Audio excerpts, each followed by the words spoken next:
For the sake of time, I think we should just get this thing going since we only have 30 minutes. I'm excited to learn with you guys again and to hear from Christy tonight. She's going to kind of take the lead on these next couple chapters, and I'm excited. They're good stuff. Well, hopefully everybody will participate. I think there's so many opportunities to share thoughts and participate. Chapter 5, I feel like could just be written for network marketers.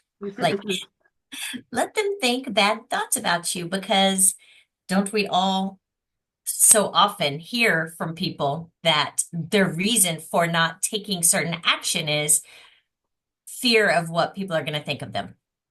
Um, and it doesn't really get much more bold than let them think bad thoughts of you. Um, does anybody have any thoughts off the bat of that or experiences where they um, have have you ever thought of it like that before? I guess I should ask that just let them think bad thoughts about you. I mean, yeah.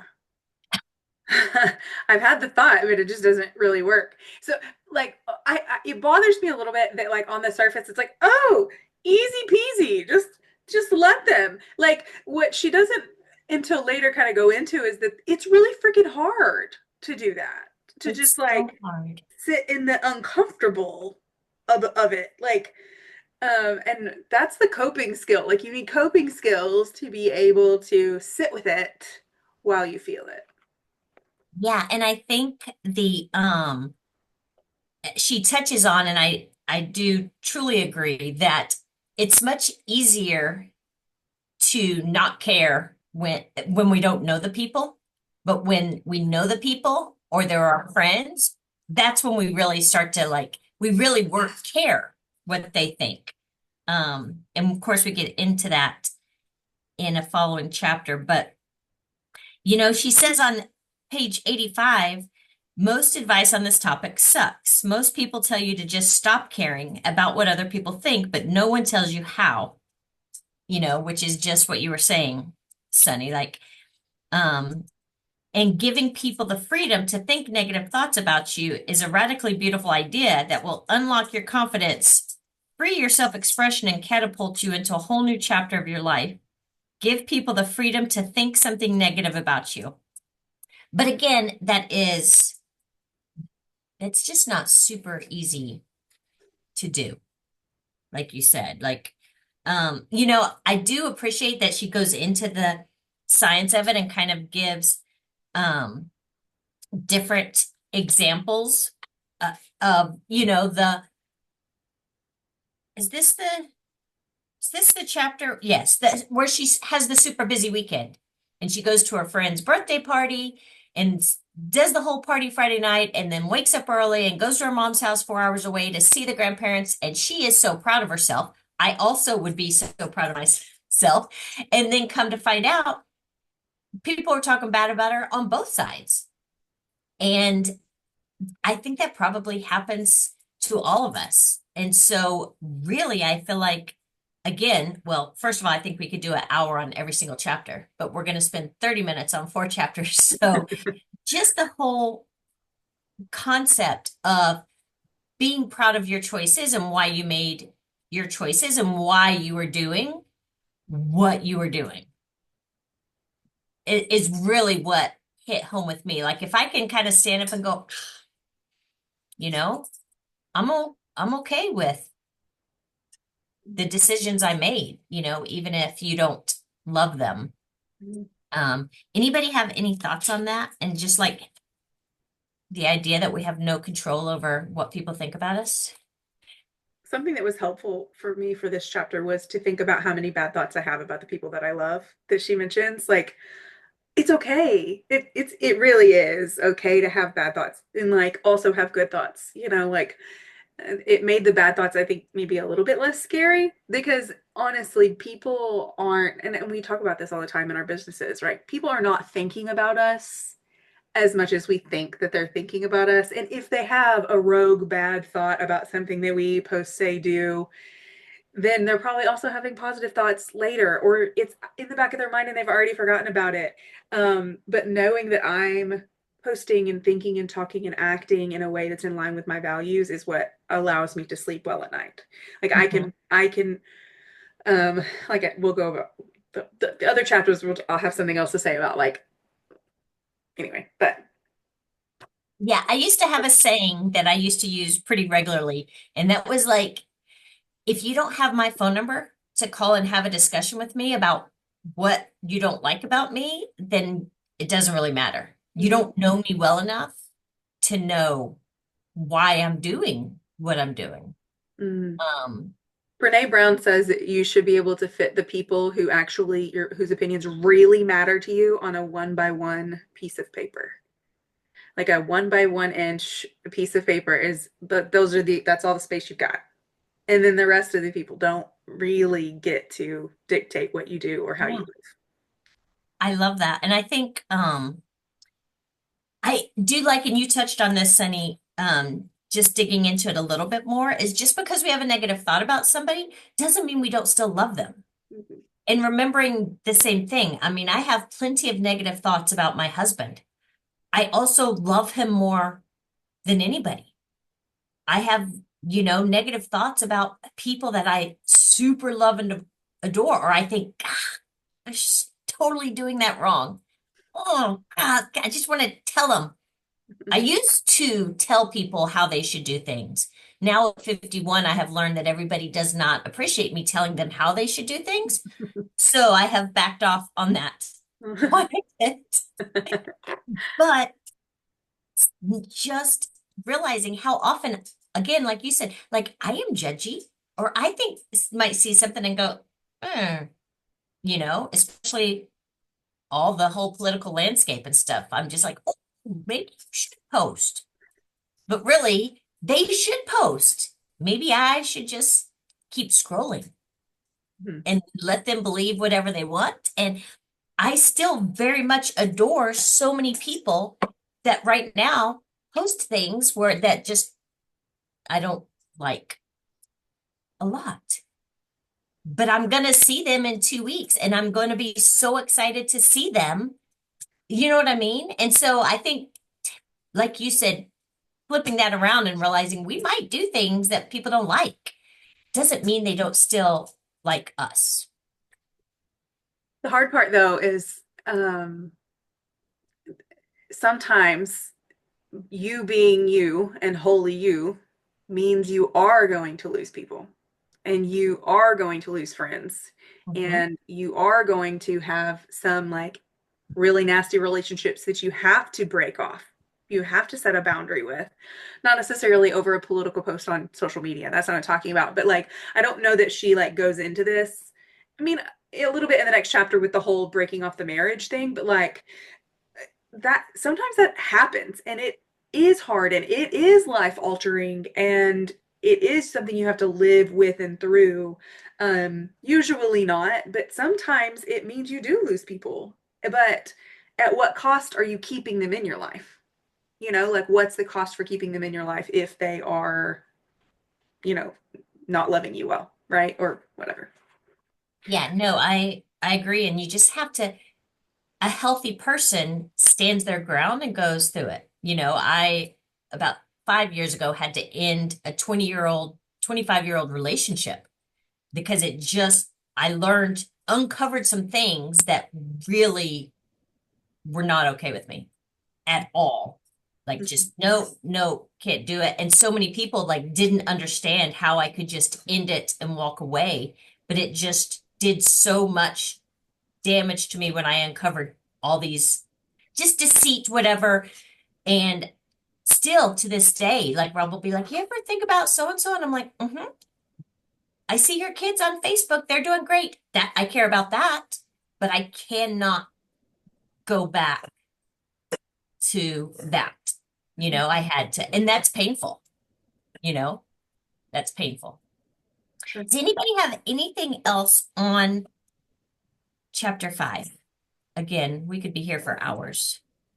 Um, does anybody feel like the need for external validation impacts your like daily decision making process? I mean, I think it used to. I would probably say early in my business, I would probably really, I definitely cared what people thought of me and was really scared to post. And, and not that I don't, I mean, we're human, right? They're like she said, we're human. We still care to a degree.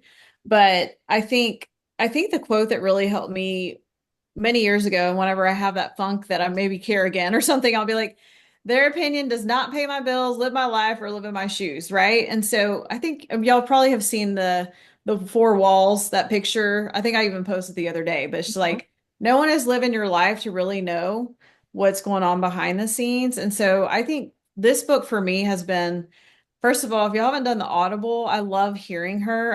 First of all, her voice is just amazing. And so I am doing my steps. And so I love the accountability of this group because I like to do it right before we meet. So it's fresh. Because I don't always do Audible, but I really like her and I like to hear her. So I think her getting in my head has been a good start, and I can still go back and read the book. But I'm just loving hearing from her. I feel like she's so empowering, has really helped me just step into thinking about different decisions in my life and how I want to operate, but other people's opinions don't pay your bills. So I think I just think that all the time. And what that could be anything in your life, just different ways she talked about not wanting to post about speaking, right, on stage, and she didn't want to, it was all about her kids and what she was used to, but she hurt her business. And then once she did, she kind of stepped into her greatness, right? And so I thought that was a great example too. So anyway, Yeah, we I could be think here all night because there's so we could be much here good all stuff. night. Two things from what you said, Melanie, because I've read the book and listened to the Audible. The fun thing about the Audible is she adds so much that's not in the book. There's Oh, like okay. Yeah. lots of like Melanie, if you just listen to chapter 5 tonight or yesterday, and she talks about her husband farting and she hates Yes. it, but she's still Yeah. on, that's not in the book. Like in the Oh, book, okay. she just kind of Yeah. says, my husband does things that annoy I know me, it cracked me up. I was but I like, love real it. But life. like she adds Like, so many personal anecdotes. yeah. I love it. And the other thing I remember, heavens, from early on, my Plexus days, always hearing the biggest difference between you and a diamond is they've heard no so many more times. It's And, true. and to me, Yeah. that's because they put themselves out there. You can only get told no if you put aside your fear of reaching out to, Yeah. like at the bare So bone, true. you know. I love Any that. other thoughts on 6 or on 5? Sunny, did you want to start 6 or did you want to go in the at Um, we after can we 6? can go ahead and start. We can start 6. I Start think, 6. yeah, I can How go to love later. difficult people. Oh my goodness. I can't be the only person that has difficult people to love. I tell you what. So I first did this book. I don't know if last call I talked about it helping me on the cruise that I was on with 17 members of my family. That's when I was reading this book, and I swear this book is the only reason, and I told you this, that like we made it through. But this chapter, How to Love Difficult People, you guys, there's no way 17 family members can all get along great and want to do the same thing all the time at the same time in the same place. Like, and some people are much more difficult than others. But gosh, we all have such difficult people, whether they're family members or team members or friends. Um, in middle of page 102, after she's really told the story about um stuff going on. I love the perspective of there really being two different perspectives, and her mom being so upset when she was going to marry somebody that lived far away, but now her realizing it now that she has adult kids, like, of course she doesn't want her, child to marry somebody that lives in California because that's so far away. Um, and being able to, you guys probably have all experienced this, but as you go through phases, like in your as a mother, how much more compassion you might have for your mom. Like my mom for sure has screwed up 400 gazillion things. She does not get a gold star as a mom, but she is still around and she still loves me in the best way that she can. But as I go through things, I catch myself going, okay.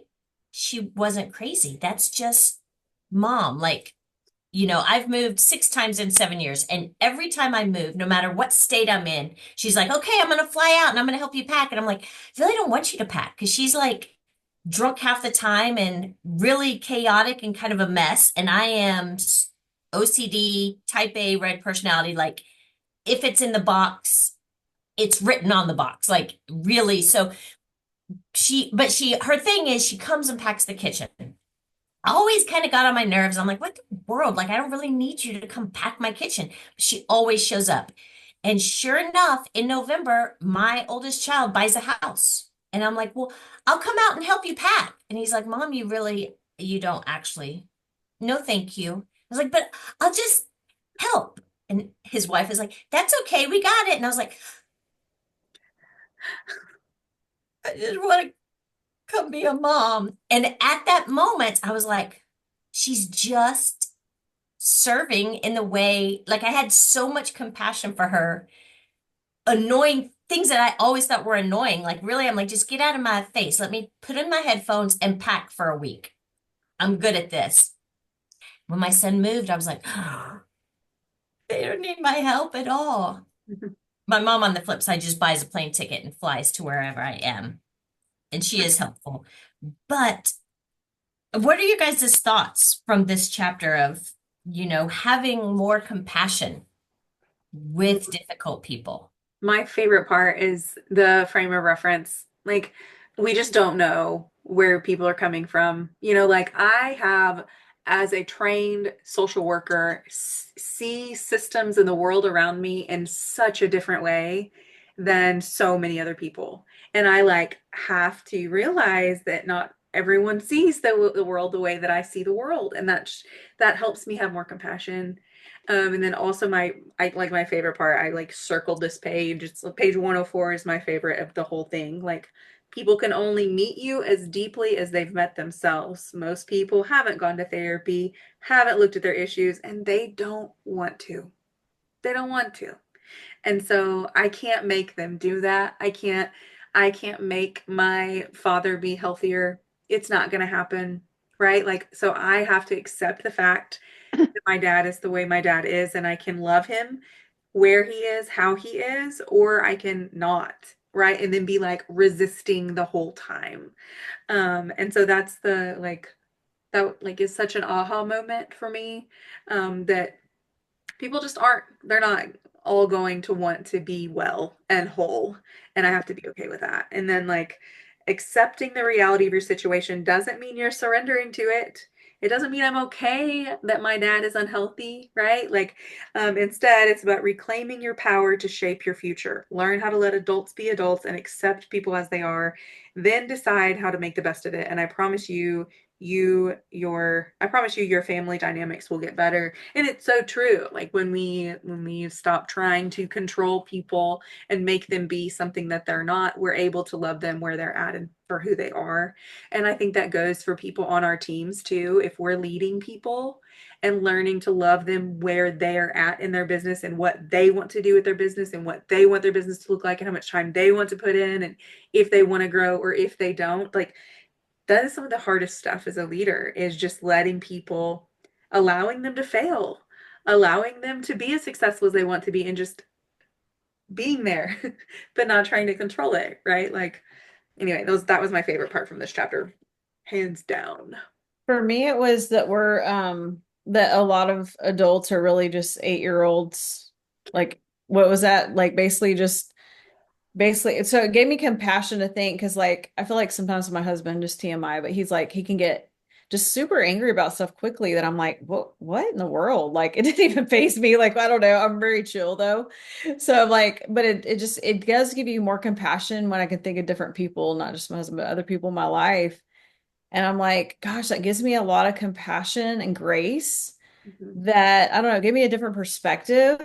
And I thought, it goes back to that quote, you never know what people are really struggling with. So just be kinder than necessary because we don't actually know what happened to them that day. Even if I just think about road rage or whatever, I just don't let a lot of that stuff. I'm like, they must be having a really bad day. For all we know, their mom just passed away. They're Russian. I mean, who knows, right? So just giving people compassion and grace and to know that we're all doing the best we can, but everybody has different triggers and stressors. And but that 8-year-old, just that mindset of like an 8-year-old child that most adults haven't, are just very emotionally immature, not emotionally intelligent. I just love that because it would just make some really good perspective to have more grace for people. Mhm. Yeah. And for myself. For And me, yeah, and even ourselves, right? yeah, Like I'm for not me perfect trying over to here. parent my 2 and 5-year-old, I am like, okay, quick story. My kid is struggling so hard with perception.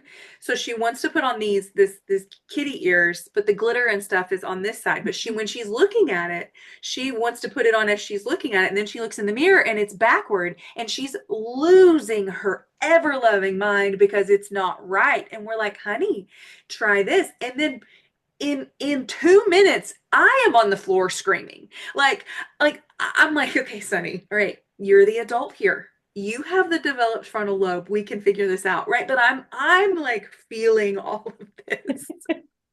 I'm like, okay, I'm an 8-year-old child right now and I need Yeah. to be the grown up. Like it's just real. Just so you know, Sonny, everything you're going through is totally normal. We were Yeah. all nut jobs when we had toddlers.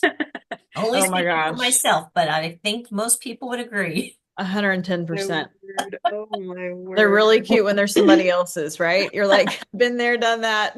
Yeah, Yes, you got to have those cute days to balance out the ones that are Yes, kind I of know, yeah. for sure. yeah. No, I'm I don't with have you on that. teenagers, so that's a whole new dynamic to your Mhm, parenting. mhm. Yes. One Oh, thing, My husband one thing. was Oh, asking me the other day, he's like, why are you in such a mood? And I was like, I homeschool a 13-year-old boy who mm-mm, is autistic. that'll do it. I said, how are you as a 13-year-old boy? And he's like, horrible. I go, now try to be autistic and stuck in a house with your mom 24/7. He goes, that sounds like hell. I'm like, yes, that's what Andrew and I do all day. Hell. Like when he was 10, it was cool. 13, oh my goodness. yeah. Also, though, I now have so much more compassion and I see, like you were saying, Sunny, I see the world differently. Like when I see somebody doing something or whatever, and I'm like, they got the tism. Like, let's be kind, how could we? And I've had somebody nice do that to me. We walked into like it was super short story, but we went into this place in Gatlinburg, tons of race cars, did not know it was going to be like strobe lights and the loudest music you've ever heard because what we paid for was to go see fancy cars. We walked in and it is loud and it is flashing and my son like hits the deck and he's screaming and he's on the floor. This is like 6 months ago. This wasn't like he was 4. And there was a lady and a man who had just were sitting over here to the side, and I see they jump up, and I'm like, oh Lord, again, what are people thinking about me? She went straight to the people and she's like, cut the music. We are the only other 2 people in here right now, my husband and I. Cut the music. This kid is not okay. And they had it off in like they had to run Oh, downstairs, but it was off in like 45 seconds. that's I awesome. was like, because I couldn't have done that because I got a kid on the ground, but Yeah. she just, she's like, I'm a teacher. And I was like, Oh, thank like God when for you teachers, know, man. you just can take action on Mhm. things. It would have been just as easy to be like, let's get out of here. But they didn't. They were like, turn the lights on, cut the music. This is not okay. Mhm. So, Sunny, were you going to share something awesome with us? Well, I don't know if it's entirely awesome, but I will share it's an exercise that I, again, learned from acceptance and commitment therapy. And what I love about this chapter is, that we as grown-ups throw temper tantrums just like kids do. And it's because we are attaching to that emotion that she talks about, right? Like an emotion is just like a 6-second burst until we grab onto it, and until we decide to engage with it. Another thing that just popped into my mind is anger. Um, I don't know if everybody knows this, but anger is actually a secondary emotion. So if you're feeling angry, it comes after an original emotion. And it's usually an emotion we don't allow ourselves to have: sadness, fear, vulnerability, right? So if you're sitting around or have a husband who's getting angry really quickly, there's probably almost always an initial emotion that happens first and then anger hits, right? So like emotions are quick. Like we can feel a lot of them all day long. It's not until we engage with them and grab onto them that it becomes an issue for us and it leads us to temper tantrum mode, right? So the exercise is just called a tug of war with a monster. So you can imagine like the monster being the unwanted emotion, right? So like you're playing tug of war and you know how that feels when you're like, so imagine you're playing tug of war with this monster you don't want to have, and there's a big pit in the middle between you and the monster, and you feel like I have to engage. I have to, or I'm going to be pulled into this pit. Like there's going to be negative consequences if I don't fight back. And so you're fighting for dear life, right? You're fighting against this having or feeling this emotion that's going on over here. um like if I engage, I'm going to fall into this pit of despair or whatever, right? And we're getting all worked up and we're throwing our tantrum or whatever. And the important part to realize is that we can choose to let go of the rope, right? We don't have to keep playing tug of war, but the monster emotion, right, might just keep handing us the rope again and again, right? Like, oh, here, don't you want to engage? Like, don't you just want to take this and run with it? Don't you want to engage with your anxiety and like really play the game of what if about all the things, right? Like, so we are exerting so much energy Stop. in You know, tugging back and forth with people. Um, or back and forth with our emotions when we could just drop the rope and allow. But the thing is like when we drop the rope, that doesn't mean that the feeling, the emotion, the thoughts we're having are going to go away. Odds are they're not, and they're going to be real close to you, but at least you're not struggling with them, right? At least we're not fighting with those emotions. As we're going about our day-to-day life, we can be able to focus on taking care of our kid or dealing with dinner, right? Instead of engaging so tightly with these emotions, feelings, thoughts that we're having, right? So that's helpful for me when I'm about to go into temper tantrum mode. It's like, why am I tugging so hard on this? And why can't I just let go of the rope and allow it to be there? And I'm telling you, I have had to let go of the rope over and over and over and over again recently, because I feel responsibility to fight with some of the things that I see that feel wrong to me. Like they feel like an injustice. And I feel like I need to tug. This is my responsibility. But me getting all worked up at 10 p.m. at night, doom scrolling, is doing exactly no good for me. I'm waking up more tired. I'm not present with my children the next day. I have not done anything to actually make the situation I'm concerned about better. I would be better served putting my phone down and not tugging on it, so to speak, right? Like tugging on those emotions and allowing myself to get all worked up. I would be much better served by putting my phone down and being able to show up more present the next day, right? Or call my representative about the thing that's bothering me, or go to a protest if it's really bothering me, or educate the thing or person who might just not understand, right? They may not have the same frame of reference, but I get to choose based on my values what I engage in. And the thing is, too, like we do not have to engage with every thought and emotion that we have. We do not have to make a social media post about every thought. I mean, sure, you can, but if we are living value driven lives, we're not engaging with every emotion that we have. We're not engaging with everything, um, because we wind up regretting it if we do. Oh, Lauren, yeah, hard thing to do, putting the phone down. Yep.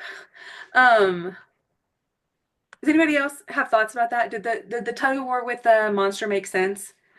I do want to be mindful of your time. I know it's 8:02, so if you need to hop off for the opportunity call, please go do that. But we can stay and chat a little bit more. Lauren, it's hard to be putting your phone down, especially when we are the type of people who soak up info. having an adult temper tantrum. My goodness, can I talk? Um, this weekend on Saturday, I typically go to the gym Saturday morning and just take time for myself. my son had a basketball game at 1 o'clock, and I got the location wrong. And I told my husband the wrong location. It was 30 minutes away, and I'm still at the gym driving home. My husband texts me and goes, "Are you sure this is where it is? Nobody's here." I look and I'm like, "No, it's 30 minutes away." So now I'm upset at myself for getting it wrong, but I'm taking it out on Dan for, well, if you had him there early enough, then you would have gotten him there on time, and you should have had him there 15 minutes earlier to practice, and then he'd only be 15 minutes too late to the game, not 30. And then I didn't stop there. Like, yeah, no, we go all the way. Jacob doesn't play at all because he was there past halftime. So literally missed half the game. And if you don't play the first half, you don't get to play the second half. So I'm sitting there. I'm the angry mom in the bleachers. Are they going to play my kid? This is the last game, and they're not going to play my kid. But it's all about me because I feel bad because I was taking care of myself and I got the location wrong because I was taking care of me. Then we get in the car and Jacob says he's hungry. And I'm like, "Dude, did you not eat lunch?" "No, Daddy didn't feed me." I texted my husband because this is how controlling I was being from the gym. "Make sure you get Jacob something with protein before you take him to the game. And if he doesn't want anything, give him some lean." I'm like, "Daddy didn't offer you that?" And he goes, "No, and I didn't make it myself." And then reality kind of hit when Jacob goes, "Please don't call him Chew Daddy out." I called him Chew Daddy out. But I can recognize it was all about me feeling like I had to control that, and I didn't have permission to take care of me. Like, oh, this is once again an example where I can't do it. I want for me because I have to be there. I have to be taking care of everybody else because you're not going to do it. Okay, my son's 10 years old. If he doesn't eat lunch, he's not going to like starve. And he knows how to make himself a hot dog and a fried egg and a sandwich. So really, I need to let them just be okay and chill the hell out and just go sit in the sauna. Uh, That's good. so That's good. in the end, I did apologize to my husband. Yeah, I had to apologize to my husband last night too. Because I had a temper tantrum because my kid pooped in her pull-up and had poop everywhere. And I'm trying to cook for the Super Bowl. And it's everywhere. And she's crying because I had to take her shoes off to be able to take the pants off that had poop all over. And he was supposed to be watching her. And all this happened. And I'm supposed to be cooking. And I'm like, go. Like, it's not very nice. It's not very nice. Like, this is yours. There's poop everywhere. Good luck. So I had to apologize later. But like, I was angry. I was not taking deep breaths. It's real. It's real. I mean, we're definitely way over time. We kind of talked a lot about chapter 7 with 6, with the Yeah. temper tantrums. Mhm. And I really, again, think it's so important to just realize that most people are not doing the work. They just have, they grew up and they're the 8-year-old kid. They don't, I love in 112, I won't go into it, but for those of you still with little kids, this is so powerful to allowing the children to go through the emotions. And not telling them to calm down or you're overreacting. Also, that can be used in marriages. We as women do not like being told that we're overreacting or to calm down. Like there's nothing that sets us off more than a spouse telling us to calm down. Like that is the worst, but teaching children to really go through it and allow it, regardless of their gender. That was something hard for my husband to understand. It's okay for boys to cry because he wasn't allowed to cry. And so he thought his boys shouldn't cry, shouldn't be upset, should man up. And he, as an adult, had been married like 4 or 5 years, maybe 2, when I realized he probably needed something to help with his mood. And a doctor diagnosed him and he got prescribe something, and he mentioned it to his dad, and his dad was like, "We don't do things like that. You just need to man up." And I was like, easy from the man who's not living with the man who is either totally explosive and screaming at everybody or the funniest, happiest person on the earth. Like, that's not a healthy environment for four kids. So you go ahead and man up and fill your prescription, was my advice. But then when he was doing it with our sons, and I was able to go, look, how did you feel when your dad said that to you as an adult? You know? And so just allowing, we can do so great by allowing our kids to feel their emotions. And like you were saying, Danielle, of trying not to control everything. That's where it gets hard. We do want to control everything, and we think everybody should do what we told them to do. Sunny thinks her husband should have had, two eyes and two hands on, both of the girls and making sure everything was great so that when she brought the food out, everything was great. It's not, it doesn't just always work like that. They just don't always do what we tell them to do, unfortunately. So I don't know. Any more thoughts on that? Chapter 8 is pretty quick. Any thoughts? Mm-mm.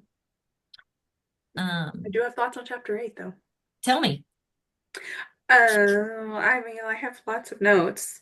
I mean, just that it almost never feels right when you're having to make that difficult decision. Like if you're waiting for it to feel good, it's probably never going to happen, right? Like um my experience of leaving an abusive, toxic relationship in the past did not feel right at all. It felt like I was betraying myself. Like I was supposed to be with this person, even though it was killing me, right? It was not good for me, but going the opposite direction, it took every cell in my body was telling me, don't leave, right? It was absolute insanity. But it was the best decision for me to take care of me.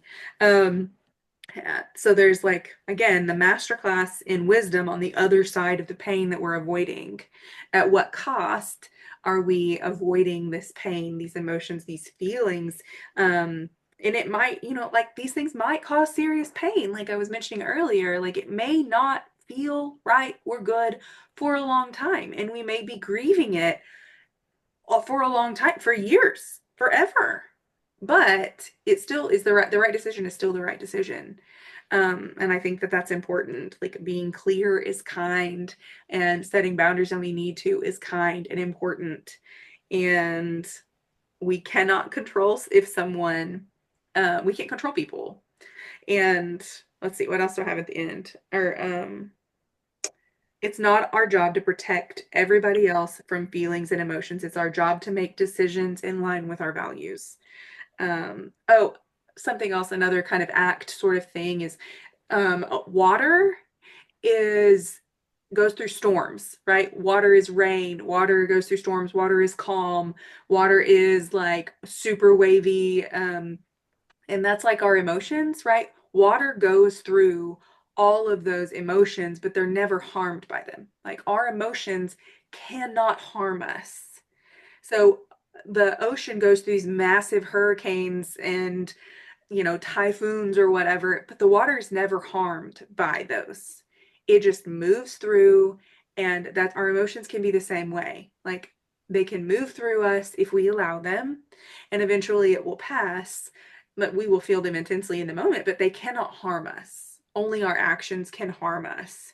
And I think that's important to remember when we're dealing with our own temper tantrums or dealing with difficult people, is that our emotions that we're having about it cannot actually hurt us, because I run from them all the time because I'm like, I can't handle this. It's going to kill me. Like it's not. They cannot harm us.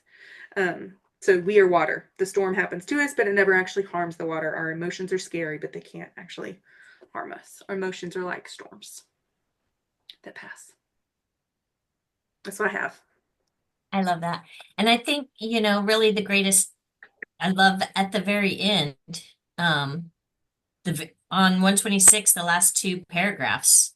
Let me is the part where you remind yourself that this too shall pass. You're stronger than anyone else's emotional reaction. Let them have their opinions. Let them have their reactions. Let me have mine. Let your emotions rise up and give yourself the space to process your emotions. Never let someone else's emotional reactions keep you from making the hard decision. Like, just goes back to chapter 5 of like, if you're good with why you made the decision, go, you know, do it. And it might be hard. And she talks about like, people are allowed to be upset that you've changed your mind. Mhm. You know, you may be in a committed relationship and you may decide you don't want to be in that relationship anymore. They're allowed to be upset. Mhm. You know, people get invested. My son and his wife are having some troubles. And in my head, I'm like, what? Like, I don't want him to have any troubles ever, but I literally was like, if they break up, my 3 youngest kids will lose it. Like, they're so attached to her.